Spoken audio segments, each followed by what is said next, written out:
Hello and welcome to Academic Matters at LaSalle University. I'm Brian Goldstein, Provost and Vice President for Academic Affairs. On today's show is the President of LaSalle University, Dr. Colleen Hanycz. Hello. Colleen, welcome to Academic Matters. Thanks for having me. Appreciate your being here. You've been here at LaSalle as President almost 2 years. For those viewers who might not know, tell us a little bit about the path that you took to get to LaSalle.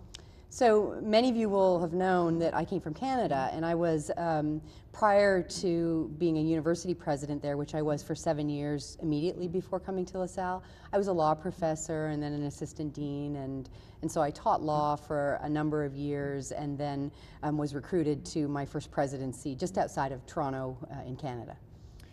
So now that you've been president for almost a decade, how have you seen the role of president change during the time of this 10-year period?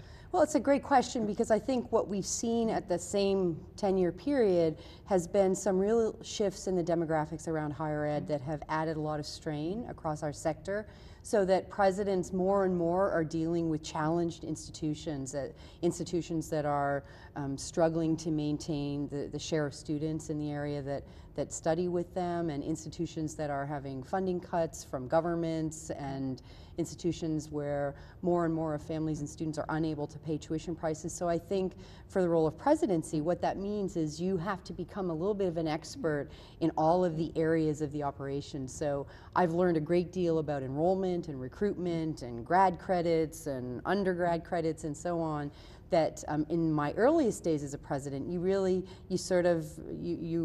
were above that in terms of what your activity was. You weren't in the weeds in the same degree that you have to be now just because of some of the strain.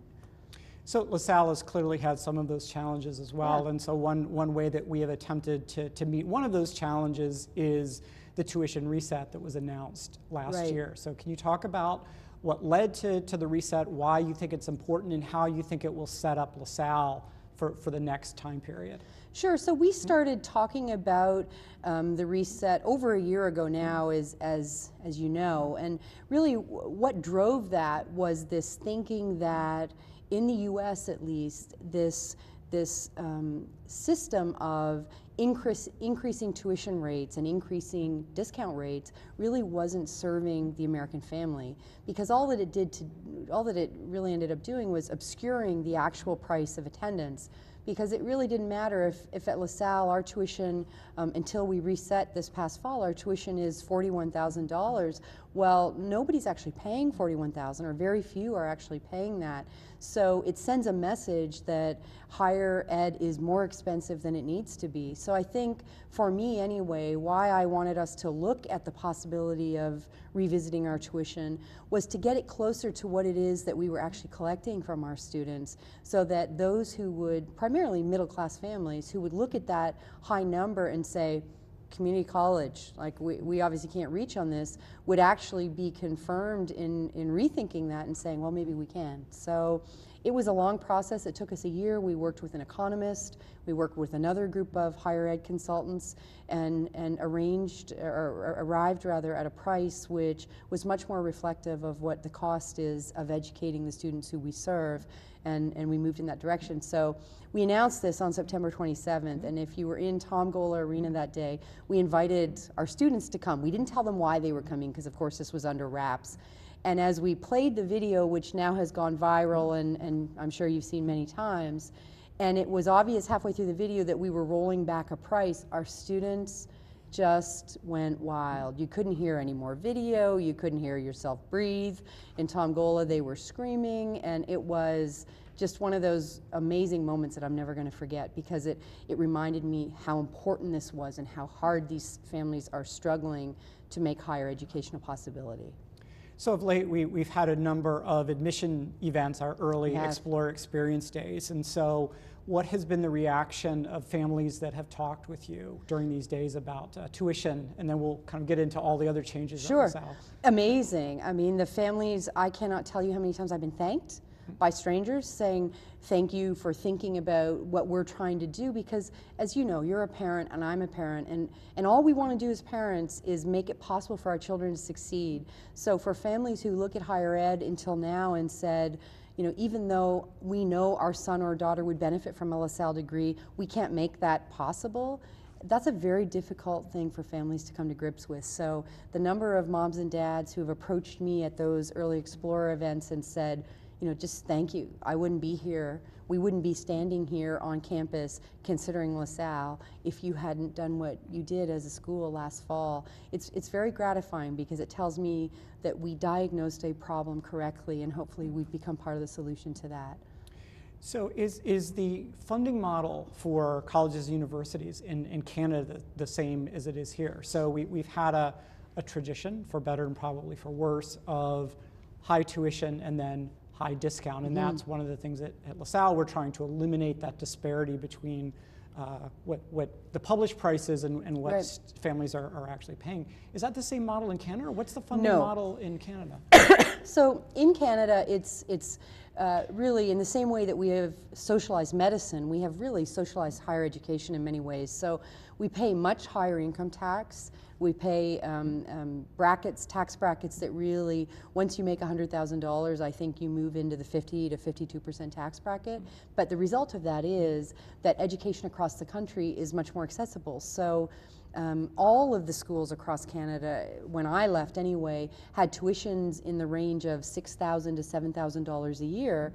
There is no discounting. I mean, very, very little. You might get an emergency bursary, or you might earn a certain scholarship in the same way endowed scholarships that are available here. But by and large, most people paid the full freight, which you could when it's $6,000. Now keep in mind though, more of the family income goes into tax. So I think that model would not probably fly here, but it's certainly, we need to do our bit to get as close to that as we can, where it really is accessible for families.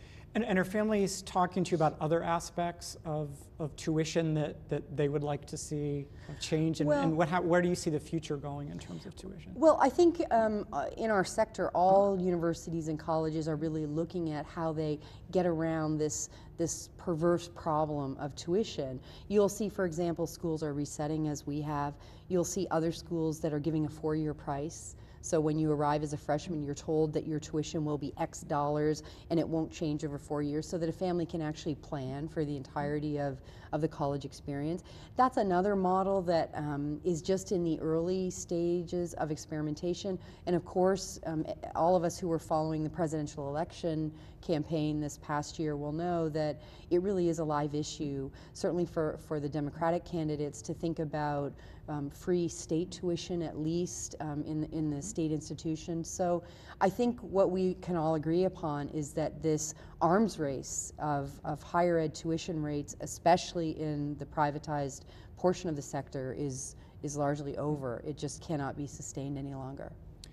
This week, New York University announced that they're going to try to deal with the tuition issue of students and families, not necessarily by cutting their price or to look at their discount rate, but by having students track more quickly through a program so that many students could finish in 3 years. What do you think about the proposal, and do you think that would be something that would be appropriate for LaSalle and the kind of students that we attract? It's an interesting proposal, and there's a lot of critics and as well as supporters. I think one of the realities is students have been doing that for some time. So many of our students will go home for the summer and pick up courses. If they can't pick up online courses through LaSalle, then they're going to their neighborhood community college or their neighborhood college or university, and then trying to have those credits recognized by LaSalle. Typically, they would arrange ahead of time to do so. So I don't think it's a new concept of students. The other end of that is students who arrive on our campus, as you know, directly from high school, many of whom are already carrying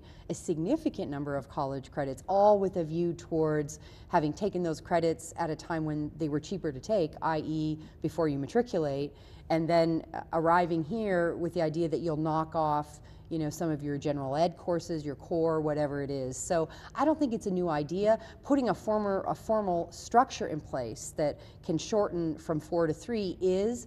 I worry that in addition to achieving the academic requirements of a major, the other part about college that's important is that growing up space. And going from 4 years to 3 years, as a number of the critics have pointed out, is not necessarily great for the students, as it means that they have had no summer experiences other than school, and then dumps them into the workforce at a much younger age.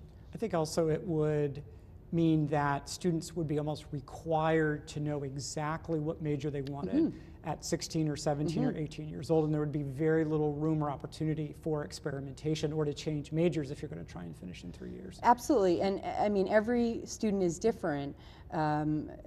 Some kids come, as you know, absolutely certain their whole life they've wanted to be a nurse, and now they get to finally start to study nursing. Other kids will change a major 5 or 6 times, so there has to be room for both. And I think what this begs the question about is allowing students to pace themselves at a certain degree. So if that means you want to spend your summers in school full time, or trying to shave off some extra time in your degree, I don't have an issue with that. But at the same point, we recognize that the holistic university experience is more than just what's going on in the classroom.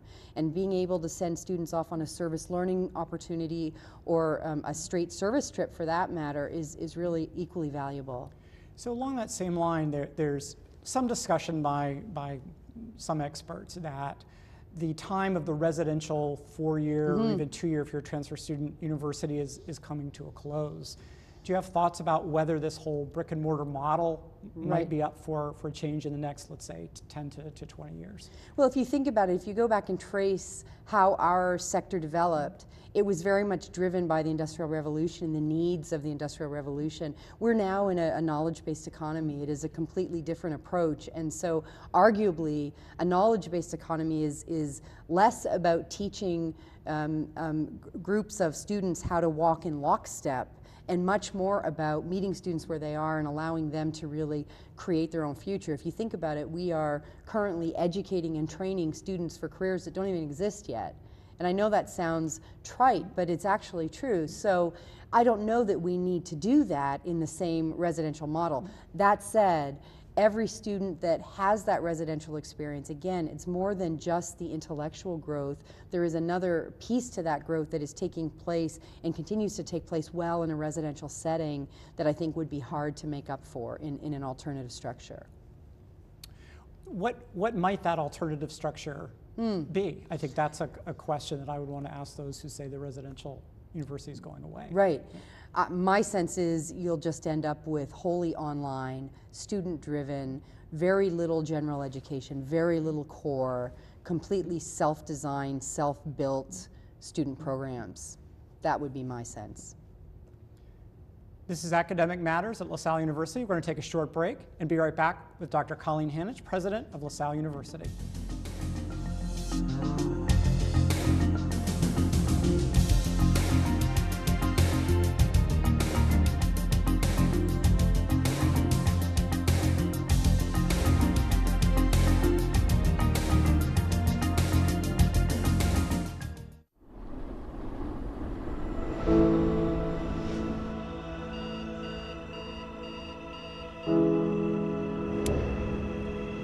Wake each morning and get lost in the adventure, knowing that you will be ready for wherever the day takes you.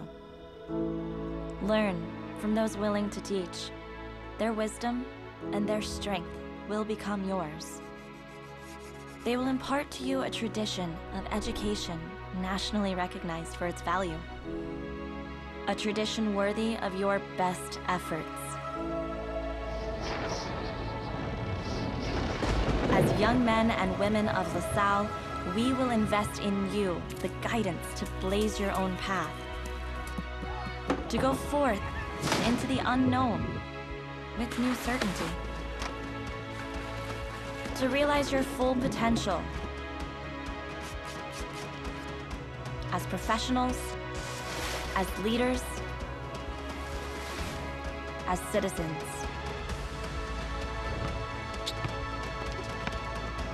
To take up your place as the accountants, speech therapists, journalists, and CEOs of your generation.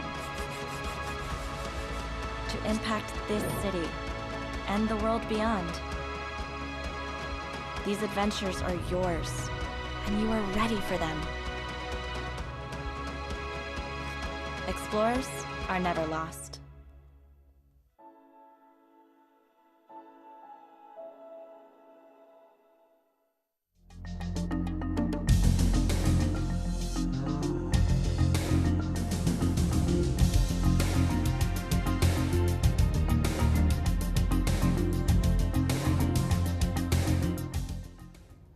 Welcome back to Academic Matters at LaSalle University. I'm Brian Goldstein, Provost and Vice President for Academic Affairs. And I'm pleased to have with us again Dr. Colleen Hanycz, President of LaSalle. So before the break, we were talking about one of the main changes that's happened here at LaSalle, and that's the tuition reset. Can you talk about other significant changes that have occurred just in the 18 months since you've been here? We've gone through a lot of changes in 18 months. That has been our only constant, has been change. But I think one of the things that we are most excited about, and there are several, is that we completed a strategic prioritization process that really took the first 12 months of the time that I was at, which you know well because you were our leader in that process. But among other things, it landed on a number of initiatives coming out of LaSalle that would help us to become more financially sustainable and more mission aligned. And of those many initiatives, and there are many, some have begun being implemented, some are timeline to begin their implementation a little bit later, but there are a couple that are really exciting to me. One of them is moving to a platform of institutional learning outcomes. So this is something that has been led, the charge has been led by our faculty who have asked the question of what is it to be a LaSalle graduate? What does a LaSalle graduate look like? And how do we make sure that regardless of what you study at LaSalle, regardless of the disciplinary knowledge that you gain in your time with us, what are those other pieces about you that will make you very unique and distinct as a LaSalle graduate? And how do we make sure that those pieces, that you have mastery in all of those pieces throughout your 4 years? So what that does is it drives a different approach to general education, making sure, for example, that students are exposed to an ethical framework, one that is very, very central to who the Brothers of the Christian Schools are and what they expect in their graduates, and what for 154 years LaSalle graduates have always been able to display, and making sure that in a modern iteration of our university, our graduates continue to have that framework. So that's just one example, but there are a dozen institutional learning outcomes that we have now settled on and that are now going to be woven into every single academic program at LaSalle. So to me, that was one of the key initiatives that came out of this prioritization process that will move this university forward in many ways. How do you see just that aspect of prioritization, preparing students, as you mentioned before in discussion before the break, to jobs that don't yet exist? And then also, how do you see that tying into the LaSallian, and the De La Salle traditions? Well, I'll answer the second part first. When you think about LaSallian traditions and what it is to be LaSallian, that's not just something that you get from drinking the water on our campus. You actually have to be very intentional and explicit about it. Some faculty are better than others in weaving that into the classroom, and so even for those for whom that doesn't come naturally, maybe they don't have a LaSallian background or experience, we have to give them the tools to be able to do that. So part of this process has been to ask, what is it to be LaSallian? And how is it that that is different from being Jesuit, or that is different from being Augustinian? And how is it that we ensure that our students come out and have the very best bit of what it is to be LaSallian? So we talk about an appreciation for diversity and social justice connected to that. That is part of what it is to be LaSallian. So how do we teach that in an accounting degree? How do we make sure that that happens in an accounting degree? In my mind, and my background, my original degree was in history, and then I have 3 law degrees. And as much as I think of those degrees as having given me some critical disciplinary material, the most important part of my education was really what was on the edges of that disciplinary material. So learning to work well in groups, learning to communicate effectively, persuasively, or whatever the case may be, learning to think rationally, learning to read critically. All of those pieces are in many ways what is most important in our graduates, because those can pivot to any career, existing or not yet existing. Those are the ability to learn is a critical skill that is not necessarily part of the disciplinary background in a nursing degree or part of the disciplinary background in a chemistry degree. So we really have to be very intentional about making sure that not only are we teaching our students a sufficient amount of disciplinary material so that they can be masters in the discipline, but also masters in all of those very, very important learning objectives that sit around the edges of that. So this week, Mark Cuban, who's the billionaire owner of the Dallas Mavericks, came out in a Wall Street Journal article and talked about students majoring in liberal arts disciplines rather than in finance or accounting, that actually will give them more worth and value. How is it here that you see that faculty can combine the best of a liberal arts tradition, which is what LaSalle has been for its 153 going on 154 year tradition, on into the future when there is debate about higher HIGHER education and higher HIRE education, that sort of distinction between job and learning for learning's sake? So myself, I've always found that dichotomy between the liberal arts and professional studies as a false one, and one that is particularly unhelpful. Because what it suggests is, if you are studying, as in my case, history, then you're going to learn all of these extra pieces that go with the liberal arts. The ones I talked about earlier: communication skills, critical thinking, how to work independently and in groups, how to think rationally. That all of that is going to come with the liberal arts degree, but then when you go off to your professional studies, law, in your case, communication sciences and disorders, there's not going to be any of that. Well, I think that's a real false dichotomy. I think any education done properly will weave in the liberal arts and weave in the gifts that we think of as being traditionally from the liberal arts. So if you are not learning to think critically in your accounting program, or your nursing program, or your physical therapy program, or your law program, or your CSD program, we're not doing it properly. So in my mind, as much as the liberal arts is historically steeped in all of that, and all of those absolutely critical skills that Cuban and others are talking about, it is our job as educators to ensure that students who are in professional studies are encountering that liberal education in the same way, woven into their courses. No program in accounting is complete if you aren't having a really serious talk about ethics and the ethical dimensions of every problem. Those are the kinds of things that don't just happen in philosophy class, they should be happening in your intro to accounting. So moving to a slightly different topic, I was thinking about what your day must be like and what your week must be like. I can't imagine what your schedule is. Can you give viewers some sense of whatever a typical week is in the life of a university president? Sure. So there isn't, as you know, a typical week in that each one is very different, but what I am noticing is a shift. The longer that I'm at LaSalle, and this is a healthy, appropriate shift, the more in which the cabinet, my senior leadership team, is in place now. There were some shifts in that cabinet over the last 18 months. They're all busy doing their work and developing their teams and moving forward, advancing the interests of the university within their portfolios. And what that is, I'm now seeing for myself, is the ability to step back a little bit and get involved in some of the work that I am probably best suited for, just because of the role that I have. So what that means for me is more external work. So I'm spending more time in advancement work, so fundraising and working with alumni and working with prospective donors, advancing the university in support of recruiting efforts, advancing the university looking at strategic partnerships and meeting with others in ways that, you know, you can sit at a table with 2 or 3 other CEOs and say, come on, what can we be doing together here that will advance all of us? So more and more of my week is spent doing things like that.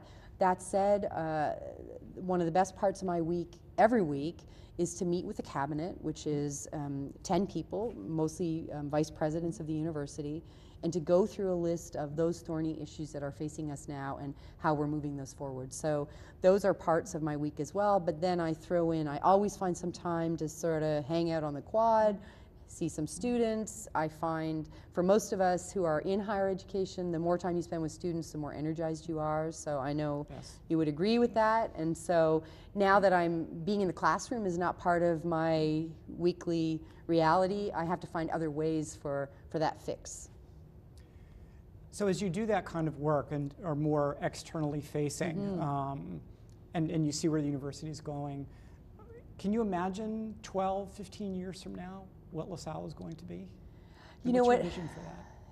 12 or 15 years from now is a long time, but what I can tell you is LaSalle is going to be the best LaSalle it can be. And I know that sounds like I'm dodging a question, because I have spent time since I've been here thinking, you know, how could LaSalle be more like some of the schools that are our aspirant group? So whether it's a Villanova or what, how do we be more like that? And I think more recently I've sort of put that aside and said, the better question is, how can we be the best possible LaSalle?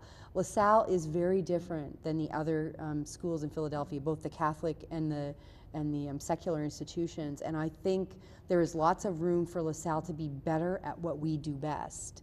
And I think what you will see is we are going to own teaching. I mean, full out.